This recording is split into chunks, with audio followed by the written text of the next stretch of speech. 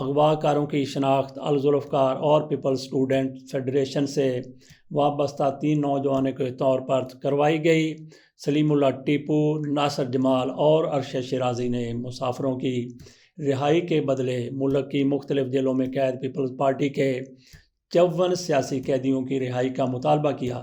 اگلے 3 روز تک حکومت پاکستان کے نمائندوں اور ہائی جیکرز میں بے سود مذاکرات ہوتے رہے۔ طیارے کے مسافروں میں کیپٹن طارق رحیم بھی شامل تھے، جنہیں اغوا کنندگان نے جنرل رحیم الدین کا بیٹا ہونے کے شبے میں قتل کر دیا۔ اس قتل کے بعد کسی ممکنہ ری ایکشن کے خدشے کے پیش نظر 7 مارچ کی صبح جہاز نے مسافروں سمیت شام کے دارالحکومت دمشق کا رخ کیا۔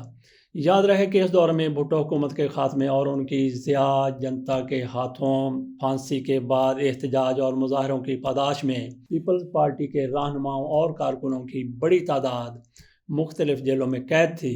ان میں پیپلز پارٹی کے سیکرٹری جنرل اور سابق وفاقی وزیر ڈاکٹر غلام حسین، سابق اسپیکر معراج خالص، سابق وزیر سید اقبال حیدر، میاں محمود علی قصوری اور سلیمان تاثیر بھی شامل تھے۔ دلچسپ بات یہ ہے کہ فلم سٹار محمد علی اور حبیب بھی سیاسی قید کاٹ رہے تھے۔ اس ہائی جیکنگ کے بعد عالمی میڈیا میں بھٹو کے بیٹوں مرتضی بھٹو اور شاہنواز بھٹو کے نام کی گونج پھر سنائی دینے لگی، لیکن پیپلز پارٹی کی تب کی قیادت یعنی نصرت بھٹو اور بے نظیر بھٹو نے ہائی جیکرز اور الذوالفقار نامی تنظیم سے مکمل لا تعلقی کا اعلان کیا۔ بالآخر 12 مارچ کو حکومت نے جہاز کے مسافروں کی رہائی کے بدلے 54 پاکستانی قیدیوں کو آزاد کرنے کا فیصلہ کیا۔ ان 54 سیاسی قیدیوں کو ایک خصوصی طیارے کے ذریعے 15 مارچ کو پاکستان سے شام بھیج دیا گیا۔ رہائی پانے والوں میں پیپلز پارٹی کے مرکزی رہنما اور سابق وفاقی وزیر ڈاکٹر غلام حسین بھی شامل تھے۔ غلام حسین کا اس وقت کے حالات اور اپنی رہائی کی تفصیل بتاتے ہوئے کہنا تھا کہ سیاسی قیدیوں کو زبردستی شام بھیجا گیا تھا کیونکہ ہم لوگ ہائی جیکنگ کے نتیجے میں رہا ہونے کو تیار نہیں تھے۔ ہمیں زبردستی ہتھکڑیاں لگا کر طیارے میں سوار کروایا گیا۔ میں نے زبردستی کرنے والے ایک اہلکار کے سر پر ہتھکڑی دے ماری تھی۔ ان کا مزید کہنا تھا کہ چونکہ اغوا شدہ طیارے کے مسافروں میں امریکی باشندے بھی شامل تھے، اس لیے ضیاء حکومت نے دباؤ میں آ کر ہمیں شام بھجوا دیا۔ سابق طالب علم رہنما آصف بٹ بھی کوٹ لکھپت جیل سے رہا ہو کر دمشق جانے والوں میں شامل تھے۔ انہوں نے اپنی کتاب کہیں سولیاں سر راہ تھیں میں طیارے کے اغوا، شام اور کابل کے حالات اور پاکستانی جیلوں میں اپنی قید کی داستان بیان کی ہے۔ وہ بتاتے ہیں کہ رہائی پانے والے پی پی پی کے رہنما اور کارکنان 25 دن تک دمشق کے ایک 5 سٹار ہوٹل میں مقیم رہے، جہاں مستقبل کے لائحہ عمل اور جدوجہد کے طریقہ پر اختلافات نے انہیں 2 حصوں میں تقسیم کر دیا۔ الذوالفقار کے ساتھ مل کر ضیاء الحق کی حکومت کے خلاف عسکری جدوجہد کے لیے رضامند 28 لوگوں نے کابل کا رخ کیا، جبکہ باقیوں نے سیاسی پناہ کے لیے یورپ کا انتخاب کیا۔ ڈاکٹر غلام حسین کے مطابق انہیں اور دیگر 12 افراد کو اقوام متحدہ کی چھان بین اور ہدایت کے بعد پاسپورٹ جاری کیا گیا، جس کے بعد وہ سویڈن منتقل ہو گئے۔ وہاں انہوں نے 1988 تک کا عرصہ سیاسی اور جمہوری جدوجہد میں گزارا۔ یاد رہے کہ کابل جانے والوں میں آصف بٹ، ارشد اعوان، اعظم چودھری، لالا اسد پٹھان، پرویز شنواری اور طارق بشیر چیمہ بھی شامل تھے، جو آج کل کاف لیگ کے وفاقی وزیر ہیں۔ آصف بٹ کے مطابق انہیں شامی پاسپورٹ پر براستہ ہندوستان کابل لے جایا گیا۔ آصف بٹ کی کتاب کے مطابق ضیاء الحق کے طیارے پر سام 6 میزائل سے حملے کا ٹاسک آصف بٹ، ارشد اعوان اور اعظم چودھری کو دیا گیا تھا۔ جسٹس مولوی مشتاق حسین کو نشانہ بنانے کے لیے لالا اسد پٹھان کا انتخاب ہوا۔ اس مقصد کے لیے آصف بٹ، طارق بشیر چیمہ اور اسد پٹھان خفیہ طریقے سے پاکستان میں داخل ہوئے، لیکن بعد ازاں طارق چیمہ نے چودھری ظہور الہی کے ذریعے سرنڈر کر کے خود کو حکومت کے حوالے کر دیا اور آج تک گجرات کے چودھریوں کے ساتھ ہیں۔